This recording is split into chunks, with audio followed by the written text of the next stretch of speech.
Board के दबाव में आकर अपने घर की स्ट्रिपों को खाली मत करो। जहां ये जबरदस्ती करते हैं मैं आपका नुमाइंदा खड़ा हूं। जहां जबरदस्ती करेंगे मुझे बुलाइए, पहले मुझे पास करेंगे तभी मैं जबरदस्ती होने दूंगा। मैं कभी भी इनको अलाउ नहीं करूंगा कि किसी के घर की दीवार को जबरदस्ती तोड़े। लेकिन कुछ घरों को क्योंकि ट्रांसफर कराना है, प्लॉट बच्चे के नाम पे करवाना है, तो एक ब्लैकमेलिंग का हथियार जम्मू कश्मीर हाउसिंग बोर्ड ने बना दिया कि भैया ये प्लॉट तब तक ट्रांसफर नहीं होगा जब तक वो 10 फुट की स्ट्रिप नहीं छोड़ोगी। वो मजबूरी में छोड़ रहे और लोगों की मजबूरी का फायदा जम्मू कश्मीर हाउसिंग बोर्ड ले रहा है। और जेडीए का भी यही हाल है। हमारा त्रिकुटा नगर है, डेवलपमेंट के नाम पे जेडीए एक पैसा लगाने को तैयार नहीं। जेडीए की स्ट्रिपें इनक्रोच हो रही हैं या हो रखी हैं, उसको खाली कराने को जेडीए तैयार नहीं। जेडीए को एम्पावर करने की जरूरत है। फोर्स दीजिए जेडीए को, मैन पावर और दीजिए। और जितना भी जेडीए का रकबा कब्जा हुआ है, वो कोई भी व्यक्ति है, किसी भी जात समुदाय से है, वो बड़ा है या छोटा है, और रकबा छोटा है या बड़ा है, वो जेडीए से खाली करवा के जेडीए के हवाले करना चाहिए। और जम्मू म्युनिसिपल कॉरपोरेशन, हमने पहले भी कहा कि जम्मू म्युनिसिपल कॉरपोरेशन में एक बहुत बड़ी धांधली है। जो एनजीओ सफाई कर्मचारियों को ऑपरेट कर रहे हैं, ये एनजीओ और सुपरवाइजर्स का बहुत बड़ा नेक्सस है, जिसकी बलि जो है वो गरीब सफाई कर्मचारी दे रहा है। बलि किसकी लग रही है? जो सुबह 5 बजे 6 बजे झाड़ू लेके घर से निकलता है और सुपरवाइजर शाहूकार गाड़ी में आता है 8 साढ़े 8 बजे, नजर मारता है पूरे अपने इलाके में, गाड़ी में किसी चौक चौराहे पे बैठ जाता है, अपने संगी साथी को गाड़ी में बैठाता है और 11 बजे घर, और उसके बाद राजनीति करने के लिए कॉरपोरेशन के ऑफिस में। जम्मू म्युनिसिपल कॉरपोरेशन के कमिश्नर साहब से भी मैं आग्रह करूंगा कि आप सख्ती कीजिए। जितने भी ऑटो चल रहे हैं कूड़ा उठाने वाले, उन ऑटो को चलाने वाला और उनका कूड़ा उठाने वाले बांग्लादेशी और रोहिंग्या हैं। क्यों? क्या जम्मू के बच्चे काम नहीं करते क्या? यहाँ बिलासपुर से लोग बैठे हैं, यहाँ छत्तीसगढ़ के लोग बैठे हैं, यहाँ बिहार की लेबर है, यहाँ यूपी की लेबर है। अरे आप उनको लगाइए ना, क्योंकि वो दिहाड़ी अपने हक की मांगते हैं। और जो लोग इन ऑटो को चला रहे हैं, ऑपरेट कर रहे हैं, वो मुफ्त में काम चाहते हैं। और बांग्लादेशी रोहिंग्या चोरी करने के जो मेन सरगना है, जम्मू के अंदर चोरों का सबसे बड़ा सरगना अगर कोई है वो बांग्लादेशी और रोहिंग्या लोग हैं। उनको ऑटो में चलाया जाता है, वो खाली कूड़ा नहीं उठाते, वो पूरे जम्मू की रैकी करते हैं। त्रिकुटा नगर, चन्नी, हिम्मत गांधी नगर, किस इलाके से खाली कोई घर का सेवक आता है कूड़ा देने, उस घर में कोई नहीं रहता है। किस घर से खाली कोई अम्मा, माँ, बुजुर्ग माता आती है और कोई नहीं आता है, फिर वहाँ पे चोरियाँ होती हैं। ये सारा एक प्लान्ड स्ट्रेटजी के साथ काम हो रहा है। तो पत्रकारों बंधुओं, आपके माध्यम से मैं ये चाहता हूँ कि मुख्यमंत्री तक ये बात पहुँचे कि आपके तीनों मेन विभाग जो हैं वो ग्रस्त हो चुके हैं।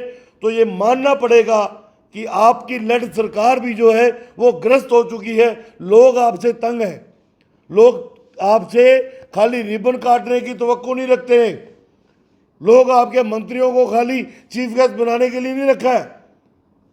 लोग आपसे चाहते हैं कि आप जम्मू और कश्मीर की तरफ ध्यान अपना मजबूती से केंद्रित करो।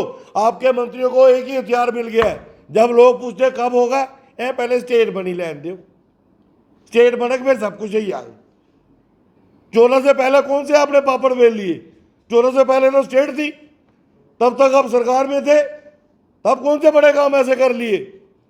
लेकिन मुझे लगता है कि मुख्यमंत्री महोदय को अपने मंत्रियों को भी सख्त हिदायत देनी पड़ेगी, खास करके जो जम्मू से है, सख्त हिदायत देनी चाहिए कि भैया ये बेबुनियाद सा जो हथियार है मत चलाओ, कि स्टेट बनेगी तो हम बड़ा कुछ कर लेंगे।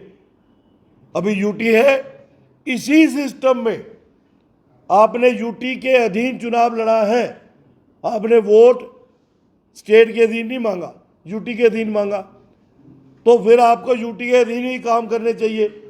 ये नाच ना जाने आंगन टेढ़ा काम नहीं होता, नहीं पहले स्टेट बनने दो। और मंत्रियों का यही एक डायलॉग हो चुका है, खास करके जो जम्मू को रिप्रेजेंट कर रहे हैं। कश्मीर वाले नहीं बोलते इतना, जम्मू वालों को एक ही हथियार मिल गया है, स्टेट बन लेने दो, सब कुछ करवा देंगे। तो मेरा पत्रकार बंधुओं आपसे आग्रह है कि आपके माध्यम से ये खास करके जम्मू कश्मीर हाउसिंग बोर्ड और जेडीए और जेएमसी की जो तानाशाही है इस पर नियंत्रण मुख्यमंत्री महोदय डालें और जम्मू कश्मीर हाउसिंग बोर्ड और जेडीए के अधीन जितनी भी कमर्शियल मार्केट्स इंडिविजुअल शॉप्स आती हैं उनको रेगुलराइज करके जो नॉमिनल चार्जेस ले लीजिए और जो लोगों के ऊपर एक तलवार लटका रखी है आपने ब्लैकमेल करने के लिए उसको पीछे कीजिए ताकि सभी अपना बनाया हुआ रोजगार चला सके और एक सुखद वातावरण जो है वो जम्मू के अंदर हम खड़ा कर सके, क्योंकि यही व्यापारी जो है वो जम्मू की इकोनॉमी की बैकबोन है। यही व्यापारी हैं जिनकी वजह से पैसा सर्कुलेट होता है, मार्केटिंग होती है, शॉपिंग करते हैं लोग, कोई बाज़ारों में जो जाते हैं लोग खाने पीने के लिए, परचेजिंग के लिए, तो वही पैसा सर्कुलेट होता है क्योंकि ये मार्केट्स इस्टेब्लिश हो चुकी हैं। अब इनको कोई बंद नहीं करवा सकता, ना ही हम बंद करवाने देंगे, ना इन पे कोई कार्रवाई होने देंगे, ना ही इन्होंने कोई वायलेशन करके बनाया है। जितनी भी दुकानें बनी हैं जेडीए में, हाउसिंग में, जेएमसी में, आपके उस वक्त के अफसरों की मर्जी के बिना नहीं बनी है। वो चाहे डील कुछ भी हुई हो, लेकिन उनके इशारों के बिना नहीं बनी है। ना इनको हम कभी बंद करने देंगे, ना उखाड़ने देंगे। उसका बेहतरीन तरीका यही है कि इनको रेगुलराइज कर दीजिए, इन मार्केट्स को, इन दुकानों को, और इनसे नॉमिनल चार्जेस ले लीजिए ताकि ये आराम से अपना काम कर सके। पानी देखिए, वो इसमें कोई दो राय नहीं, खास करके समर सीजन में जम्मू हमेशा सफ़र करता है और कहीं ना कहीं इस पे हमें एक्सपीडाइट करने की ज़रूरत है।